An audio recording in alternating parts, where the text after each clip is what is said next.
Terkait tragedi jatuhnya lift sekolah Az-Zahra yang tewaskan 7 pekerja bangunan, polisi telah menetapkan penanggung jawab proyek bernama Rahmat sebagai tersangka. Kasat Reskrim Polresta Bandar Lampung, Kompol Denis Arya Putra mengatakan, berdasarkan hasil penyelidikan, pemeriksaan saksi-saksi, ahli, dan pengumpulan barang bukti, pihaknya telah menetapkan 1 orang tersangka yang bertanggung jawab atas tragedi tersebut, yaitu Rahmat, selaku penanggung jawab atau pengawas proyek renovasi yang dianggap lalai sehingga menimbulkan korban jiwa di mana 7 orang meninggal dunia. Tersangka juga yang berperan dalam pengadaan dan pemasangan lift tersebut. Denis menegaskan tidak menutup kemungkinan akan ada tersangka lain dalam perkara tersebut. Pihaknya akan terus mengembangkan dan menyelidiki kasus itu hingga tidak terhenti di sini. Adapun hasil dari ahli, Laboratorium Forensik Polda Sumsel, dan ITERA, terdapat technical error yang dilakukan tersangka yang tidak sesuai standar kompetensi dan standar Indonesia sehingga mengalami kecelakaan, di mana mesin lift pengangkut tersebut tidak layak digunakan untuk mengangkut barang maupun orang. Adapun barang bukti yang diamankan berupa router mesin, pengait, dan beberapa klaim-klaim yang dikaji oleh ahli teknik daya angkat dan angkut ITERA dan Laboratorium Forensik Polda Sumsel. Kini tersangka ditahan di Mapolresta Bandar Lampung dan dikenakan pasal 9 Undang-Undang Republik Indonesia Nomor 1 Tahun 1970 tentang Keselamatan Kerja, Jungto pasal 186 Permenaker Nomor 8 Tahun 2020 atau pasal 186 Jungto pasal 25 ayat 2 dan ayat 3 UU RI Nomor 13 tentang Ketenagakerjaan, Jungto UU RI Nomor 11 Tahun 2020 tentang Cipta Kerja, tentang Cipta Kerja atau pasal 359 KUH Pidana dan pasal 360 KUH Pidana dengan ancaman 6 tahun penjara. Sementara itu, tersangka Rahmat enggan berkomentar terkait dirinya ditetapkan sebagai dalam tragedi yang menewaskan 7 pekerja bangunan tersebut.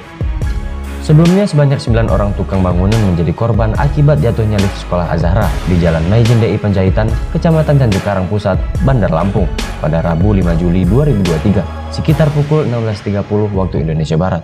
Dari 9 korban tersebut, 7 diantaranya tewas dan 2 lainnya kritis dirawat di Rumah Sakit Bumi Waras. Kasus kecelakaan lift di sekolah Az-Zahra sendiri seperti apa? Ya, pada hari ini, pada malam hari ini, kita sudah melakukan serangkaian penyidikan, memeriksa saksi-saksi, mengumpulkan barang bukti, memeriksa keterangan ahli, mendapatkan petunjuk. Atas semua serangkaian penyidikan itu berdasarkan Perpol 6 tahun 2019, kita pasal 1 angka 9, kita yakin bahwa 2 alat bukti yang cukup sehingga kita menetapkan saudara Rahmat bin Rahmin sebagai tersangka akibat kelalaian yang mengakibatkan 9 korban kecelakaan jatuhnya lift di Az-Zahra, di mana 7 meninggal dunia, 2 saat ini sudah membaik yang sudah masing-masing ke kediaman. Adapun dari hasil kelalaiannya yang kita dapatkan, baik ahli dari Lab Forensik Palembang dan dari Universitas ITERA, dari ahli daya angkut pesawat angkat, menetapkan beberapa technical error yang dilakukan oleh tersangka tidak sesuai dengan standar operasional, standar kompetensi, dan standar Indonesia, sehingga mengalami kecelakaan tersebut. Bahwa pesawat daya angkat tersebut tidak layak untuk digunakan sebagai angkut barang maupun angkut orang. Dari penjabaran tersebut, kita penyidik Satreskrim Polresta Bandar Lampung dapat menyimpulkan bahwa dan menetapkan tersangka kepada saudara Rahmat bin Rahmin yang saat ini kita sudah melakukan penahanan.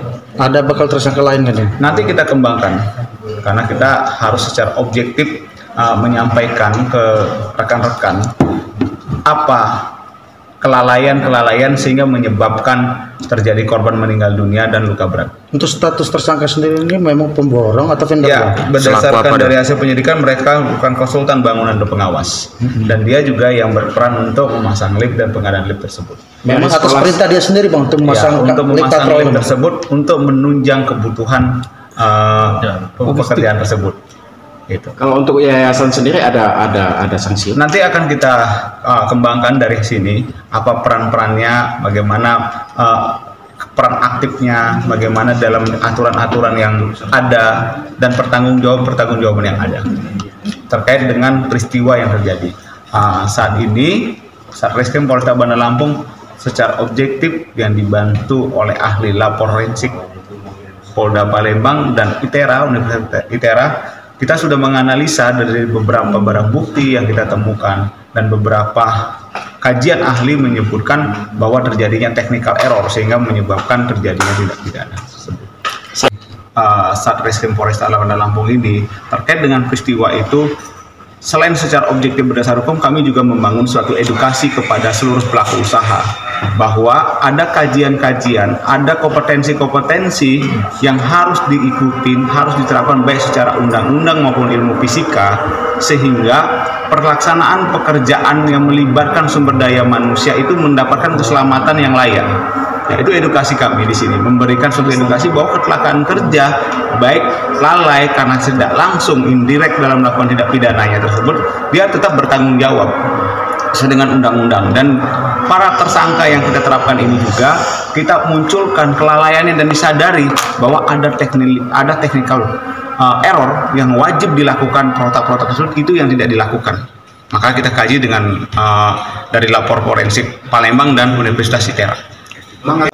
Pasalnya kita sangkakan di sini seperti yang dari awal, yaitu kita menggunakan pertama pasal 9 Undang-Undang RI nomor 1 tahun 1970 tentang keselamatan kerja, junto pasal 186 Permenaker nomor 8 tahun 2020, atau pasal 186 junto pasal 25 ayat 2 dan ayat 3 Undang-Undang RI nomor 13 tahun 2003 tentang ketenagakerjaan, junto Undang-Undang RI nomor 11 tahun 2020 tentang cipta kerja, atau pasal 359 KUH pidana dan pasal 360 KUH pidana, di mana cara tertingginya ancaman 6 tahun penjara.